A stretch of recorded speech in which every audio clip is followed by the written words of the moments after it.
Ez nuen zinta bere araxa entzun, errespetua ematen zidan, luzaroan ikusi ez dugun urreko bat ikusten dugunean bezala. Handiko egun batzuetara, CD-a iBookean sartu eta lehenengo pista entzun duen. Harritu egin nintzen, Osabaren ahotsa ez zen gaixorik zegoenean bezalakoa, indartsu sumatzen zen gizona. Osabaren azken oroitzapenetako bat hauxe zen. Ospitaletik bueltan, bidali zuten etxera, hilabete gutxitako bizitza zuela esan da. Etxean, pilota partida bat ikusi genuen telebistan elkarrekin.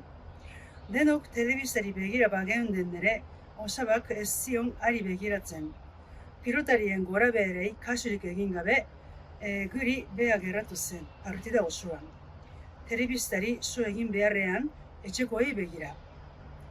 Hiztegi baterako egiten diren elkarrizketetan, beharrezkoa da lehenik eta behin solaskidea lasaitzea.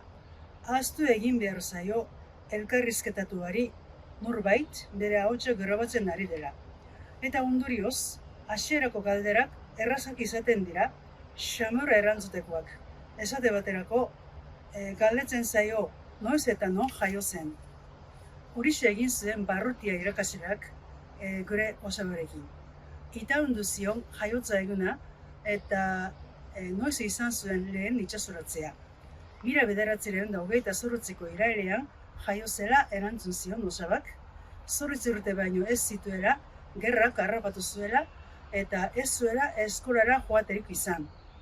Bera eta anaia ziren etxean txikienak, eta aitak eta anaia zaharrenek ihes egin zuten derretik, nazionalistak zirelako.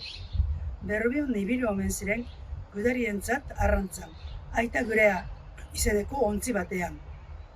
Gerra bukatu eta herrira bueltatu zirenean, epaiketa egin eta desterratu egin zituzten, eta aitak Pasaian igaro zituen urteak arrastean lanean.